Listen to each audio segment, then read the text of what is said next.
Waipara Valley is the fastest growing wine region in New Zealand, but 25 years ago, it was a very different story.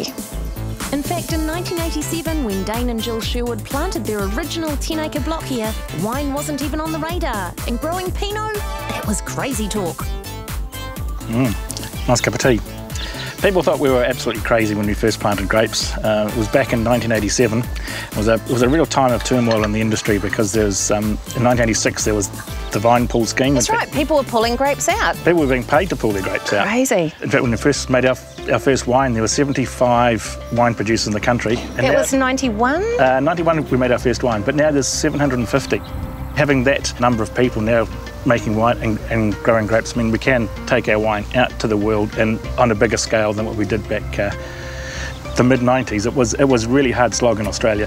I stood at countless tastings just pouring wine to the trade where they'd hold up the wine and just look at it and they'd say, oh, I can see through it, it can't be any good. Oh, because they're used to those big grunty Shiraz, yeah, and Cabernets and that sort of thing. Yeah. So it was a real hard sell, and it was only until probably 2002, 2003, 2004 that Pinot Noir started to get a bit of a name over in Australia. Okay, and the attitude sort of changed. Yeah, I'm very adamant that we don't grow grapes, we actually grow wine. So I talk to all our viticulture people to say you don't look at them as little bunches of grapes out there. You're looking at little bottles of wine, or little glasses of wine. And so that's where Peter comes in. He oversees both of those areas. It's the most amazing colour. It's like sort of a cross between chartreuse and yellow diamond. Well, there's a green edge there, Yvonne, so it's 4 years old already. And we're now seeing, this is a Riesling from 2009 from our Georges Road vineyard. So it's had a couple of years just to kind of kick into place. Soften out. There's lime and there's lemon, but there's this kind of waxy note, and then it's dry and clean on the finish. I mean, how do you do that? Oh, no, it's great. It ages so beautifully, the Riesling, and that's the essence of it all. And it goes on and changes in the bottle. And in the vineyard, you look at it and you think, well, what's it going to turn into? But it's aromatically, it just evolves in the winery. It evolves in the bottle into something that's initially quite light and delicate, and then you get all these flavours developing. And there's lots of things you can do. You can have botrytis in there as well. So this has got a small amount of botrytis. Yeah, I was going to say it's got a little bit of that kind of slightly honeyed. This is our dry Riesling. It's got some lovely texture through the palate. Yeah, it's dry, but it's really generous and flavoursome. You know, because there are some Rieslings, they go, oh, you know, we're a dry Riesling. And you taste it and you go, oh, yeah, you are. And then it's empty. This is really generous. It just kind of... Lovely mid-palate sweetness there. Yeah, sort of waves of flavour. Cheers. Cheers. Wow, it's like an art film in a bottle. It just kind of keeps you interested. I mean, I can still taste that. It's just going on and on and on. Like Dane said, the wine is grown out here in the vines, and these bunches are looking very good so far. So, Peter, what's growing here? This is Pinot Noir from our Terraces vineyard. We've got 5 different clones up here, and we've been growing up here for the last 10 years. But we've been making Pinot Noir for 25 years. 25 years? In fact, when we first planted, we were told we were crazy for planting Pinot Noir. We should be planting Merlot or Cabernet Sauvignon. So it was a bit of a punt. There were probably only a handful of producers in the country at the time. Oh, yum. This smells fantastic. Yeah, lovely fruit. We're very happy. This is a 2011. Majority of it came off this terrace block.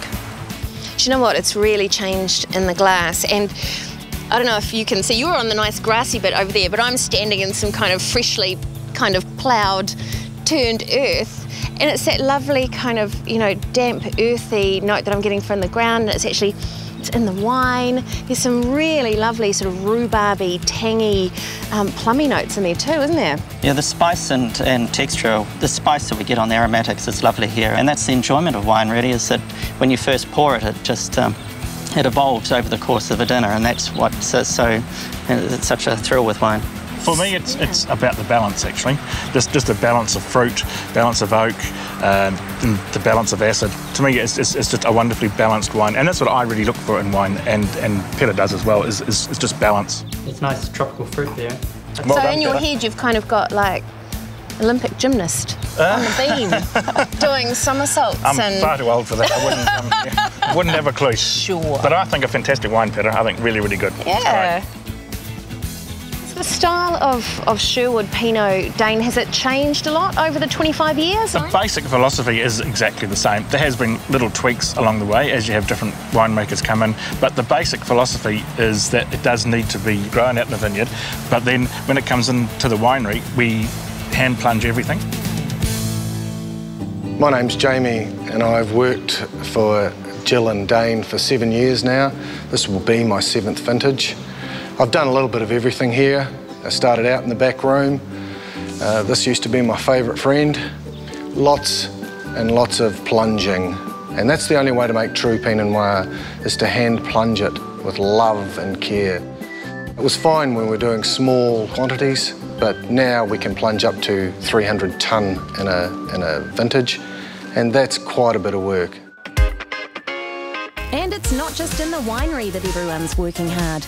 The office staff are flat out all year round, and leading the charge has always been Jill. So whose idea was it back in the early days to set up a vineyard? Was it yours or Dane's? It was Dane's, really. He was looking for a new challenge and something that we just wanted to be in charge of our own destiny. Any times that you've ever thought about chucking it in? Has it ever been sort of too much, too stressful? It's been very hard and has been very stressful, and yeah, still is, but we love what we're doing and we have never wanted to chuck it in. No, we enjoy it. You've got quite a big team here. Yeah, we started off doing everything ourselves from the early days, but now as our sales increased, yeah, we've got great staff behind us now in the winery. Peter's just clocked up 10 years, so he's been fantastic. Having a background in the bank, you know, working in banking, must mean you'd be able to kind of keep your eye on the money coming in and the money going out. That is. So I hear that Dane's a bit of an auction addict. He loves buying furniture and has been built up quite a good. All the office furniture is from different auctions he's been to. Trade Me, I don't know, I don't think that was too good a thing, but he often buys things on Trade Me, but he does like buying things, as well as being a very good chef, very good cook. I think all winemakers are very good creative people, good chefs. Sounds like a good person to have around for your next potluck. He can bring the wine too. Yes, yeah, he cooks our harvest dinners too. He's pretty amazing. And with that, it's time to sit down for a bit of sustenance. And it must be a special occasion because not only do we have a feast of local produce, Peter's cracking open a Magnum. So Love Rig, how's it made? This is a blend of Chardonnay and Pinot Noir from 2008. Wow, so it's had a good few years in the bottle. It was 3 years on lees. Well, 1 year in tank and 2 years in bottle. We only make it every 2 years, and it doesn't last 2 years before it's sold out and getting more and more popular. Jamie wants to make it every year now, but that's up for debate. Really subtle on the nose, you've got that kind of lemon shortbread kind of character. And it's so crisp and clean. Gosh, you know, it's dangerous. I just like the yeast autolysis character. And being technical, I mean, not from a fun point of view, but just from a technical point of view, I just like that really nice biscuity yeast autolysis. And as Peter said, it does take quite a while to come through in white grit. It just believe that age is, just takes a little bit longer to age.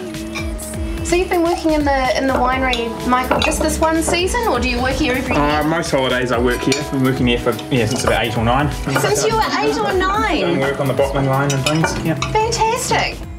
Actually, I have got a sample of the base wine here, and this is how it starts. It's basically a white wine. This is what it looks like. It's quite austere. There's a slight... Very austere, quite chalky, sort of crushed oyster shells, minerally. Wow, and it's so dry. Dry and a little bit more acid in it there. So over that course, over the next 4 years, from where it is now to this bottle sample, it will go through some changes.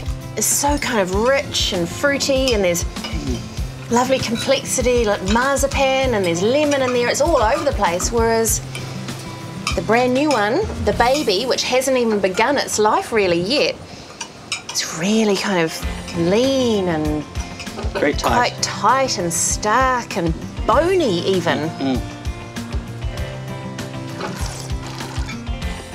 But but in a really good way. Yeah. What does everyone think? Right? Pretty good way to have staff smoko, isn't it? Just you have smoko like this every day, don't you? Crack open a magnum of bubbles. And off we go. Happens it's a hard life. Yeah, so you know your secret at Sherwood is now exposed. Cheers to Lovery. Cheers to Sherwood. Cheers to all of you. Hooray. Fantastic.